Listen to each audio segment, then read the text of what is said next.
Bonjour. Donc aujourd'hui on a la séance 4 du cours de S5, SMC.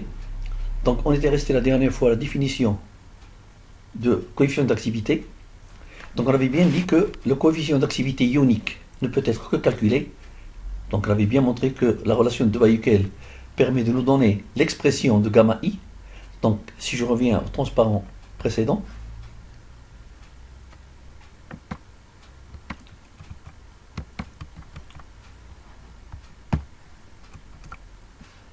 donc on était resté à la définition de coefficient d'activité et on avait bien dit que la relation de Debye-Hückel généralisée me donne l'expression du coefficient d'activité ionique.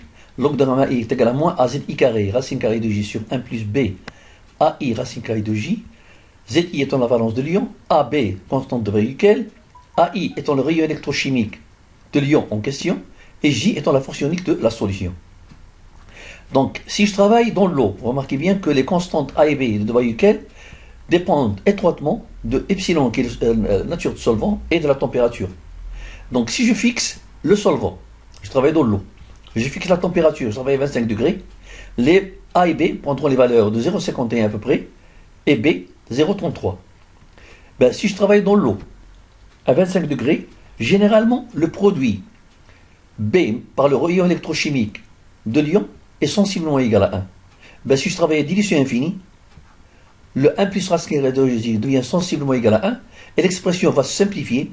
Donc si la relation généralisée a été définie pour des valeurs de J inférieures à 0,1, la loi limite de Debye-Hückel est donnée pour des valeurs de J inférieures ou égales à 0,01. Donc c'est une loi donc, utilisée uniquement dans le cas des solutions diluées, dans le cas où j'aurai CI qui tend vers 0, c'est-à-dire j'élimine tout type d'interaction. Dans un milieu donné, à epsilon donné, à une température déterminée, gamma I ne dépend que de la force ionique J. Donc vous remarquez bien que, d'après l'expression de gamma I, elle est étroitement liée à la force ionique de la solution. Donc à force ionique constante, j'aurai une valeur de gamma I qui est constante. Donc de la même manière qu'on avait défini le coefficient d'activité ionique, on avait de la même manière établi le coefficient d'activité d'un électrolyte. Et on avait bien écrit que log de gamma moyen d'un électrolyte AB, par exemple, c'est égal à moins A, qui est la constante de Debye-Hückel, Z plus la valence du cation, Z moins la valence de l'anion, racine carrée de J sur 1 plus B. Vous remarquez bien là que, au lieu de mettre le AI, qui est le rayon électrochimique, je le remplace par la distance d'approche maximale entre cation et anion, parce que j'ai deux types d'ions dans le cas d'un solide. Racine carrée de J. Donc ça, c'est une relation généralisée de même de Debye-Hückel pour des valeurs de J inférieures à 0,1. De même, si je me place dans l'eau à 25 degrés et à dilution infinie, l'expression se simplifie davantage et j'aboutis à la loi limite de Debye-Hückel qui est égale à log de gamma moyen égale à moins AZ plus Z moins racine carrée de J, valable pour des valeurs de J inférieures ou égales à 0,01. Donc ça, on avait bien dit la dernière fois. Donc je passe directement aux mesures expérimentales. Donc contrairement au coefficient d'activité ionique, on avait bien dit que le coefficient d'activité moyen, il peut être calculé comme il peut être déterminé expérimentalement. Donc si gamma I ne peut être calculé, on va voir par la suite les différentes méthodes de calcul de gamma I, gamma moyen, on peut le calculer par Debye-Hückel, comme on peut le déterminer expérimentalement. Donc gamma moyen, ben, les méthodes expérimentales de détermination de gamma moyen se fait. Il y a trois méthodes de détermination expérimentale de gamma moyen à partir de la constante de dissociation des électrolytes faibles. Ou bien à partir de la solubilité des sels peu solubles, ou bien par le troisième chapitre, on verra par mesure des forces électromotrices des piles électrochimiques. On va commencer aujourd'hui par voir comment on peut déterminer gamma moyen à partir de la constante de dissociation des électrolytes faibles. Ben, si je considère un électrolyte faible comme un acide faible, comme H par exemple, qui dans l'eau va se dissocier en donnant A- plus H2O+. Ben, si à l'instant T égale 0, je mets C, concentration en mol par litre de H, je me retrouve à T équilibre à C facteur de A- alpha, C alpha de A- et C alpha de H3O+. La constante d'équilibre relative aux concentrations, c'est le rapport des concentrations des produits sur les réactifs. Donc puisque l'eau, il est en grand excès, donc sa concentration est maintenue comme constante. Donc c'est la concentration de A-, celle de H3O+, sur la concentration de H. Ben, si je remplace par les expressions, j'avoue que c'est l'expression C alpha carré sur C sur 1 moins alpha. De la même manière que je viens de définir la constante d'équilibre relative aux concentrations, je vais définir la constante d'équilibre cette fois-ci, ce qu'on appelle K thermodynamique, relative aux activités. Donc de la même manière, c'est le rapport des activités des produits sur les réactifs. Donc sur l'activité de A-, activité de H3O+, sur l'activité de AH. Ben, ça veut bien que, on avait bien dit que l'activité AI est reliée à la concentration CI par la relation fondamentale AI égale à gamma I fois CI. Ben, si je remplace pour l'anion, donc l'activité de A-, donc c'est la concentration de A- multipliée par gamma de A- pour H3O+. C'est la concentration de H3O+, sur gamma multipliée par gamma de H3O+. Et pour AH, l'activité de AH, c'est tout simplement gamma de AH multiplié par concentration de AH. Donc ce rapport définit le Kc, ben il est bien là. Donc je peux alors écrire que K thermodynamique n'est autre que Kc multiplié par gamma de A-, gamma de H3O+, sur gamma de AH. Donc là, on va essayer de nous placer dans le cas le plus simple, c'est-à-dire, on va essayer de nous placer dans les cas des solutions qui sont suffisamment diluées, et on va considérer que le non-électrolyte AH se trouve dans la zone ou la région de comportement de la loi d'Henry, c'est-à-dire que gamma, on va prendre gamma de AH, qui est sensiblement égal à 1, pour simplifier davantage l'écriture. Donc je me place dans le cas limite où je suis dans le cas de comportement de la loi d'Henry, gamma de AH qui est sensiblement égal à 1. Donc si je reprends l'expression de K thermodynamique, donc c'était égal, donc si je pose gamma de AH égale à 1, K thermodynamique devient donc égal à gamma de A-, gamma de H3O+, multiplié par Kc. Gamma de A- par gamma plus, gamma moins par gamma plus, donc puisque x égale à 1, y égale à 1, donc c'est tout simplement gamma moyen à la puissance x plus y qui est égal à 2. Donc ça a été fait dans la ligne suivante. Donc je peux alors écrire que K thermodynamique n'est autre que gamma moyen au carré par Kc. Donc, si j'applique le log à cette expression de K gamma, j'aurai donc log de K thermodynamique égale log de Kc, log de K thermodynamique égale à log de Kc, plus 2 fois log de gamma moyen. D'accord? Maintenant, je peux réécrire l'expression, mais en termes de log de Kc, je peux alors reprendre l'expression log de Kc est égal donc à log de K thermodynamique moins 2 fois log de gamma moyen. Donc si je symbolise par C la concentration initiale de mon électrolyte, alpha son degré de dissociation, Kc peut être obtenu expérimentalement, pour chaque valeur de C, j'aurai une valeur de Kc, c'est-à-dire donc je travaille dans une solution, donc si je fixe la concentration de mon électrolyte, je fixe une valeur de Kc, parce que Kc c'est quoi? C'est alpha carré sur 1 moins alpha. Donc si je fixe la valeur de C, alpha bien sûr, chaque électrolyte faible a une valeur de alpha propre, donc si je fixe la concentration de l'électrolyte, je fixe la valeur de Kc. Donc comment faire alors pour déterminer gamma moyen? On cherche tout d'abord à calculer le coefficient d'activité, donc la force ionique de la solution. Donc J est égal à 1,5 de sigma de Z I carré CI. Donc si je l'applique pour mon électrolyte AH, donc A-, la valence est moins A au carré, la concentration de A- c'est C alpha, la valence de H+, c'est plus 1 au carré, C alpha, donc J, dans ce cas-là, est égal à C alpha. Donc je calcule la force ionique de la solution, c'est égal à C alpha. Donc, si je connais la force ionique de la solution, je connais la relation étroite qui relie le coefficient d'activité moyen à la force ionique de la solution, c'est la relation de Debye-Hückel. Donc, je me place dans le cas limite, la limite de Debye-Hückel, c'est-à-dire pour des valeurs de J inférieures ou égales à 0,01, log de gamma moyen n'est autre que moins AZ plus Z moins racine carrée de J. Donc, je vais remplacer dans l'expression que j'ai là, log de gamma moyen par son expression.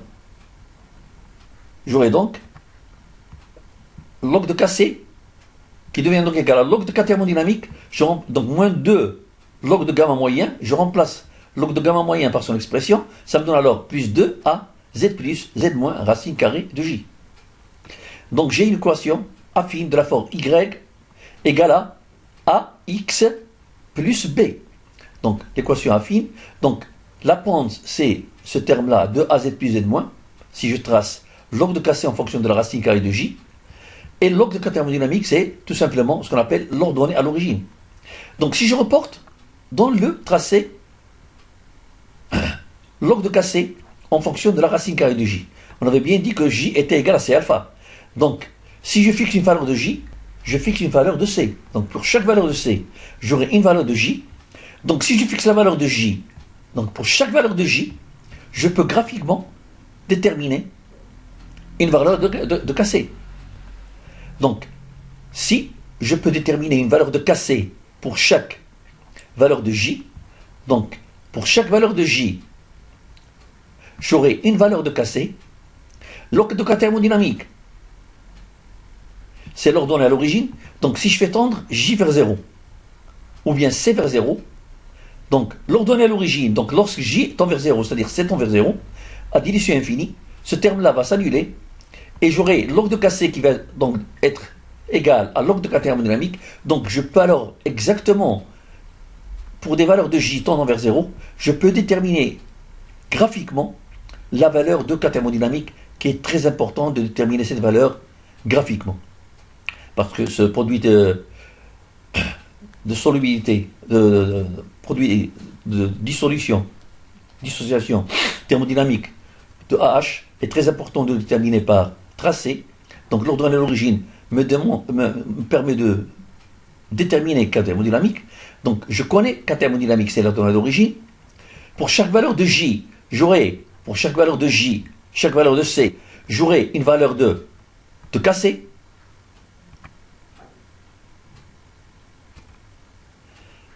Donc, vous remarquez une chose tout d'abord, c'est le tracé, vous voyez là deux courbes là. Donc vous allez, donc vous voyez donc, une courbe, donc rose, qui est sous forme de droite, et une courbe bleue, qui diffère de la droite. Donc vous remarquez bien que pour des concentrations faibles, j'ai concordance parfaite entre théorie et expérience, mais pour des concentrations élevées, donc si je m'éloigne de C tendant vers 0, dilution infinie, j'aurai la courbe expérimentale qui s'éloigne, qui diffère de la courbe théorique. Ben, c'est essentiellement dû à ce qu'on appelle aux interactions interioniques au sein de la solution. Donc si je reviens à mon expression de cas thermodynamique, on avait écrit au départ que cas thermodynamique était égal à gamma moyen au carré KC. Et on avait établi log pour tracer log de KC en fonction de log de J. Racine carrée de J. Donc vous remarquez bien que pour chaque valeur de C, chaque valeur de J, j'ai une valeur de KC. Cas thermodynamique, c'est l'ordonnée à l'origine. Je détermine que lorsque C tend vers 0, d'où je peux en tirer la valeur de gamma moyen, connaissant cas thermodynamique et l'ordonnée à l'origine, graphiquement je peux le déterminer. KC, je peux le déterminer graphiquement pour chaque valeur de C, chaque valeur de J, d'où la détermination expérimentale de gamma moyen. Donc, d'une façon similaire, je peux déterminer le gamma moyen à partir de la solubilité de CLP soluble. On considère le CLP soluble AgCl par exemple. Ben, si je considère AgCl, ça veut dire que AgCl est un sel qui est très peu soluble dans l'eau, donc il va donner une faible quantité de Cl- et une faible quantité de Ag+. La plus grande partie de AgCl persiste sous forme de AgCl solide. Je détermine le produit de solubilité thermodynamique qui est égal à l'activité de Cl-, l'activité de Ag+ sur l'activité de AgCl. Ça veut dire que AgCl est un sel solide pur, donc l'activité est égale à 1. D'où j'aurai K thermodynamique qui est égal à la concentration de Ag+, concentration de Cl-, gamma de Ag+, gamma de Cl-. D'où je peux alors écrire donc gamma plus multiplié par gamma moins n'est autre que gamma moyen, puisque x égale à 1, y égale à 1. Donc j'aurai gamma moyen à la puissance x plus y qui est égal à 2. Donc c'est gamma moyen au carré par kps qui est autre que le produit de solubilité en termes de concentration. J'aurai donc K thermodynamique égale à gamma moyen au carré par kps. Donc je vais développer cette expression, je l'écris en termes de log. Donc log de K thermodynamique, c'est log de kps plus 2 fois log de gamma moyen. J'écris que log de kps n'est autre que log de K thermodynamique moins 2 fois log de gamma moyen. C'est un petit calcul mathématique à faire. Ben, je me place toujours dans le cas le plus simple. Je me place dans le cas de la loi limite de Bayukel, c'est-à-dire pour des valeurs de J. inférieur ou égal à 0,01. Donc, j'aurai log de gamma moyen de mon électrolyte, mon C peu soluble, est égal à moins A, Z plus, Z moins racine carrée de J. Et que KPS, qui est le produit de solubilité en termes de concentration, c'est la concentration de Ag+, par la concentration de Cl-, n'est autre que S carré, qui est la solubilité, c'est-à-dire la quantité maximale de Ag, Cl que je peux faire passer en solution sont de Ag+, et Cl-. Donc c'est S carré. Donc je calcule log de gamma moyen d'après la relation de Bayukel, la loi limite. Donc le log de gamma moyen c'est moins A, la valence de Ag+, c'est plus 1, de Cl-, c'est moins 1 valeur absolue, racine carrée de J, avec J bien sûr est égal à 1 demi de sigma de Zi carré Ci, le cas de AgCl n'est autre que J est égal à C. Donc j'ai un électrolyte univalent. On avait bien dit que j'ai toujours la force unique de la solution qui est égale à la concentration de l'électrolyte. Log de gamma moyen est égal à moins AZ plus Z moins racine carrée de J. C'est moins AZ plus Z moins racine carrée de C, puisque J est égal à C. Maintenant, si je fais reporter log de gamma moyen dans l'expression de KPS, j'aurai donc log décimal de KPS. C'est égal à log décimal de K thermodynamique. Je remplace le log de gamma moyen par son expression. Ça me donne plus 2 à Z plus Z moins racine carrée de J. Et puisque KPS est égal à S carré, donc je remplace KPS par S carré, ça me donne alors log de S au carré est égal à log de K thermodynamique plus 2 fois A Z plus Z moins racine carrée de J. Je peux alors tracer log de S qui est la solubilité de mon sel, qui est égal à 1 demi de log de K thermodynamique plus A Z plus Z moins racine carrée de J. Donc si je fais reporter log de S en fonction de la racine carrée de J, donc c'est une courbe similaire à la précédente, j'aurai une droite similaire, donc j'aurai un tracé théorique et une courbe expérimentale qui normalement qui se concorde à faible concentration, mais à concentration LVG, divergence entre les valeurs expérimentales et théoriques, dues essentiellement aux interactions interioniques. Si je fais reporter le log de S en fonction de la racine carrée de J, si je reporte log de S en fonction de la racine carrée de J, donc vous remarquez bien que j'ai une droite de la forme, la pente c'est AZ plus Z moins, et ce terme-là n'est autre que l'ordonnée à l'origine. Donc si je fais tendre J vers 0, donc si J tend vers 0, j'aurai, donc J tend vers 0, j'aurai log de S qui est égal à 1 demi de log de K thermodynamique, donc je peux alors en tirer, à dilution infinie, lorsque C tend vers 0, je peux en tirer le produit de solubilité thermodynamique K thermodynamique. Donc on peut le déterminer graphiquement, et c'est très important. Donc je peux, à dilution infinie, par extrapolation à C tend vers 0, calculer le log de K thermodynamique. De même, comme je viens de dire pour le cas précédent, pour chaque valeur de J, chaque valeur de C, j'aurai une valeur de S, solubilité. Donc, si je reprends l'expression que j'avais écrite au départ, on avait écrit que gamma moyen est égal. Donc, on avait écrit que K thermodynamique est égal à gamma moyen au carré, S au carré. Donc, si je prends une valeur bien déterminée de solubilité, je note GY, pour une valeur de C, pour une valeur de J, d'après le graphique, je peux déterminer une valeur bien déterminée de S. Donc pour chaque valeur de J, j'aurai une valeur particulière de S. Donc si je fixe la valeur de C, je fixe la valeur de J, je peux graphiquement déterminer la valeur de S. Donc S est déterminé graphiquement d'après le tracé. K thermodynamique, c'est l'ordonnée à l'origine. Lorsque je fais tendre C dans vers 0, je peux déterminer le point d'intersection de ma courbe avec l'axe Y me donne K thermodynamique. Connaissant K thermodynamique SY, donc je peux en tirer la valeur expérimentalement déterminer la valeur de gamma moyen. Donc ça ce sont les deux méthodes qu'on a vues là, concernant la détermination expérimentale de gamma moyen. On aura l'occasion de voir la troisième méthode lorsqu'on va entamer la partie pile électrochimique. Avantage de cette méthode. Quel est les avantages de cette méthode? Si maintenant je considère un système en équilibre, où je mets AgCl seul au départ, j'ai un système thermodynamique en équilibre, j'aurai au sein de la solution tout simplement AgCl. Donc j'écris la force ionique de la solution, puisque j'ai uniquement AgCl, donc c'est 1 demi de sigma de ZI carré CI, donc puisque j'ai uniquement AgCl, donc c'est la valence de Ag plus au carré, la concentration qui est la solubilité de Ag plus, S1, plus la valence de Cl- au carré, la solubilité de Cl-. Donc puisque la solubilité de Cl- égale celle de Ag plus est égale à S1, donc ça fait la valence de Ag plus, c'est plus 1. Là, c'est moins 1 au carré, donc ça fait, j'aurai 1S1 plus 1S1, ça fait 2S1, 2S1 divisé par 2, ça fait bien J1 qui est égal à S1. Si maintenant le sel AgCl est en présence d'un électrolyte AB, qui va fixer la force ionique de la solution, on remarque expérimentalement que la solubilité de AgCl augmente et par conséquent sa valeur de Kps. C'est-à-dire que après avoir déterminé, alors fixé l'état d'équilibre du système, j'additionne à mon système en équilibre un électrolyte AB qui va fixer la force ionique de la solution. Donc la valeur de Kps, elle a tendance à augmenter, à varier, de même que la valeur de S.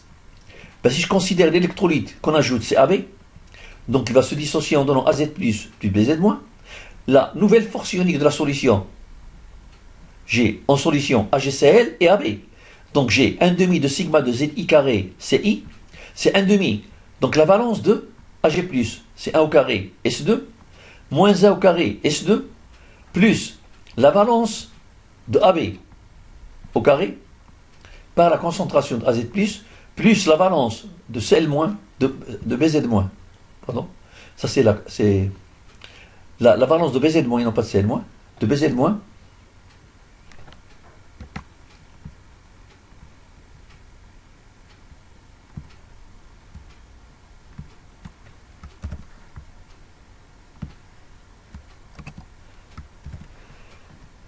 D'accord? Donc, la valeur Z de BZ-,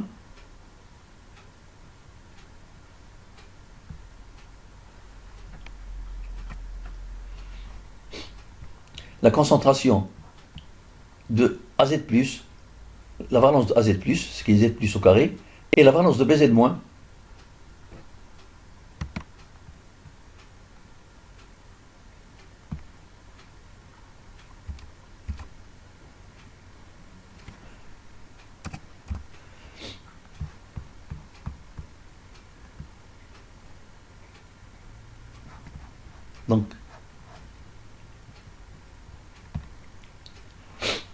Donc, c'est la valence de Z+ au carré, donc c'est la valence de AZ+, concentration de AZ+, la valence de BZ- au carré, concentration de BZ-. Évidemment, gamma moyen varie en fonction de la concentration d'électrolytes AB, ajouté, étant donné que la thermodynamique doit rester constante. Toujours, lorsque je fais modifier l'état d'équilibre, la constante d'équilibre thermodynamique se maintient toujours comme constante. Le K varie, mais le K thermodynamique se maintient constante. Donc si K thermodynamique se maintient comme constant, en passant de l'état 1, où j'avais uniquement AgCl, à l'état 2, où j'avais mélange de AgCl et AB. Donc le sel AgCl est peu soluble. Donc si AgCl est peu soluble, donc S1 qui est la solubilité à l'état 1, S2 qui est la solubilité de AgCl à l'état 2, sont tous les deux faibles, puisque AgCl c'est un électrolyte qui est très faible. Donc il est peu dissocié. Donc J2 qui est sensiblement égal, donc je vais éliminer ce terme-là qui va se simplifier, parce qu'il va être négligé devant le deuxième terme. Donc j'aurai J2 qui va devenir sensiblement égal à Z plus au carré, concentration de AZ plus Z de Cl- au carré, concentration de BZ-. J2 qui est égal à 1 demi, la valence de Z plus au carré, plus ZCl-, qui est Z plus Z de... Ça aussi c'est BZ- et non pas Cl-. Ce sont des questions de copier-coller parfois. Ça... Donc ça c'est BZ- aussi.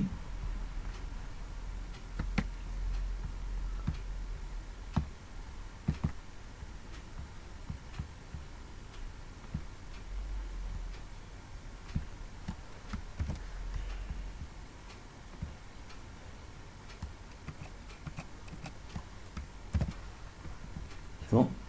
Donc la valence de BZ- au carré multiplié par la concentration de mon électrolyte AB, puisqu'on a négligé les solubilités S2 et S1 qui sont très faibles. Donc J2 devient sensiblement égal à 1 demi la valence de E AZ plus au carré plus la valence de BZ moins au carré multiplié par la concentration de mon électrolyte AB.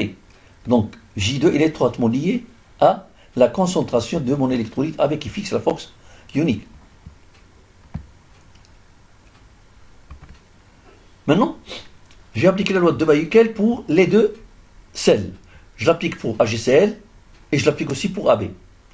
Donc si j'applique pour, donc ça c'est la loi limite de Debye-Hückel pour J inférieur ou égal à 0,01.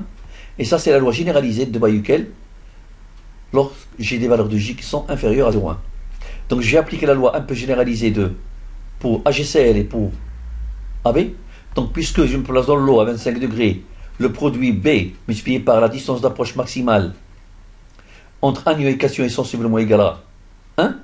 Donc j'aurai donc log de gamma moyen de AgCl qui devient donc égal à moins A, Z plus, pour Ag plus, Z plus c'est 1, Z moins c'est moins A au carré c'est 1, c'est moins 1 en valeur absolue pardon c'est 1, racine carrée de J sur 1 plus la racine carrée de J plus que ce produit, je le prends égal à 1. J'applique la même relation cette fois-ci pour mon électrolyte AB.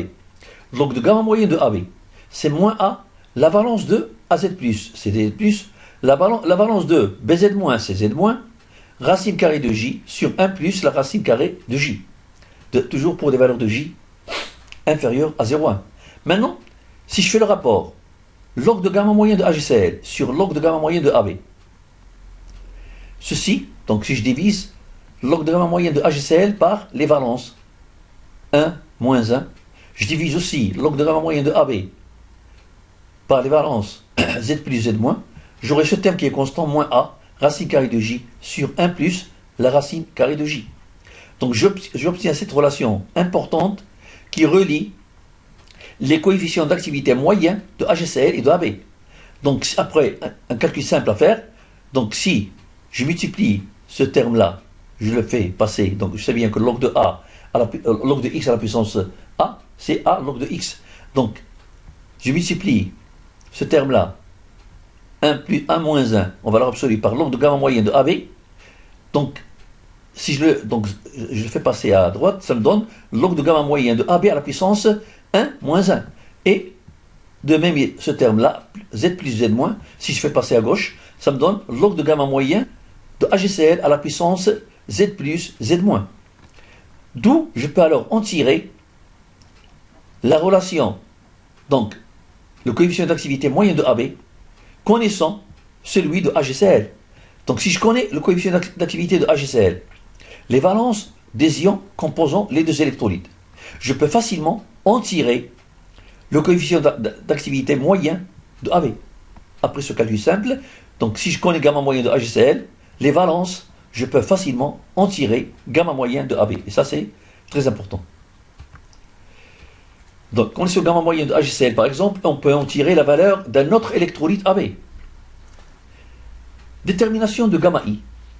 Donc, j'avais bien signalé au départ que le coefficient d'activité ionique ne peut pas être déterminé expérimentalement, il ne peut être que calculé.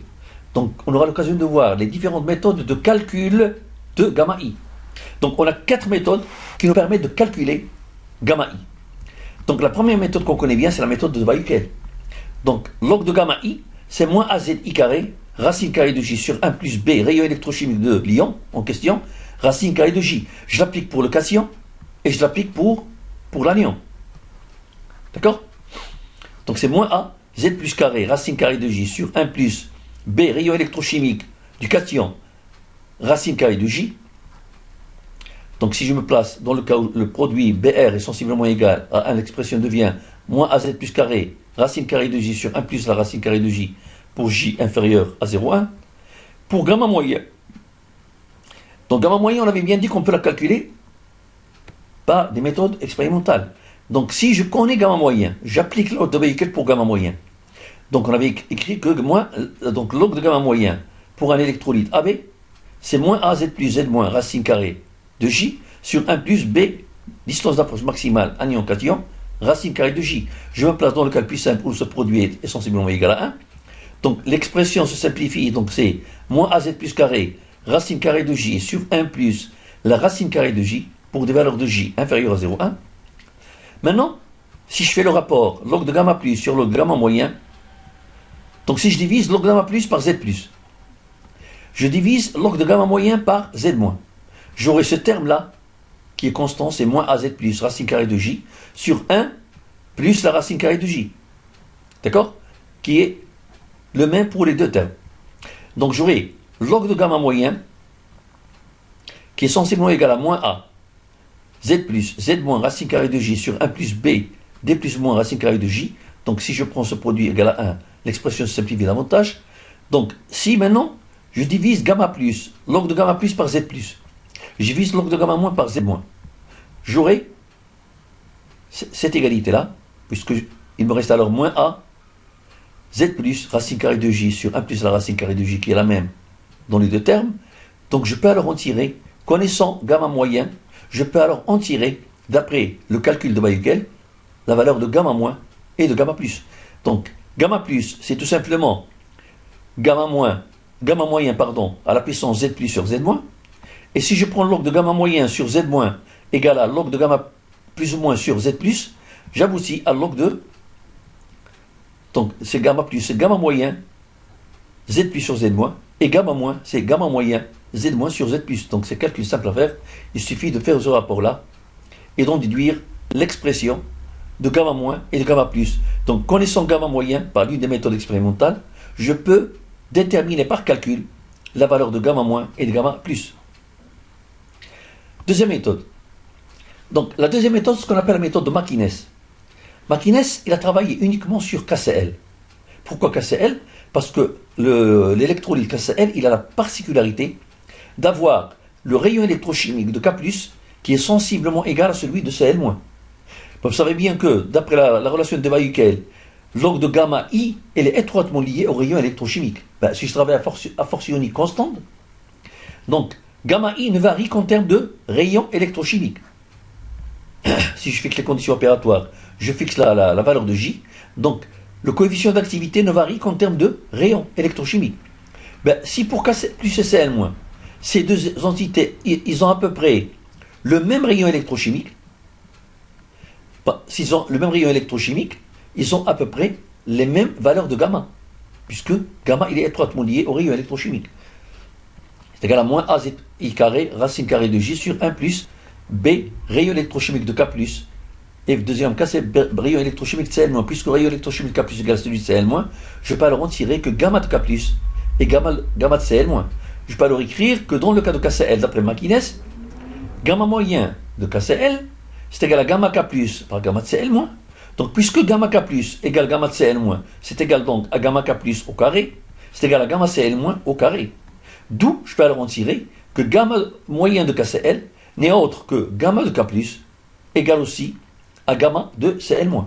Donc, d'après Makines, pour l'électrolyte KCl, j'ai toujours gamma moyen de KCl qui est égal à gamma K+, égal à gamma de Cl-.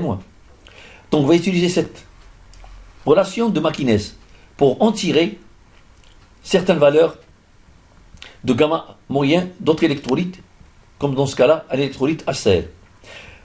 On cherche gamma de H+, le cas de HCl, dans une solution de HCl ayant une force ionique J égale à 0,1, on pose gamma de Cl- égale à 0,02. Donc, je pars des conditions de Makines, donc pour une concentration de 0,1.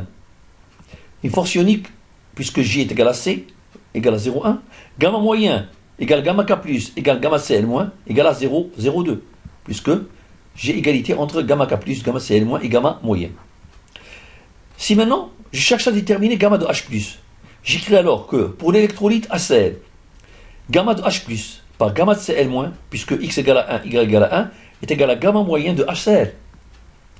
Donc, gamma moyen de HCl, donc on peut le déterminer par l'une des méthodes expérimentales. Donc, c'est un électrolyte fort.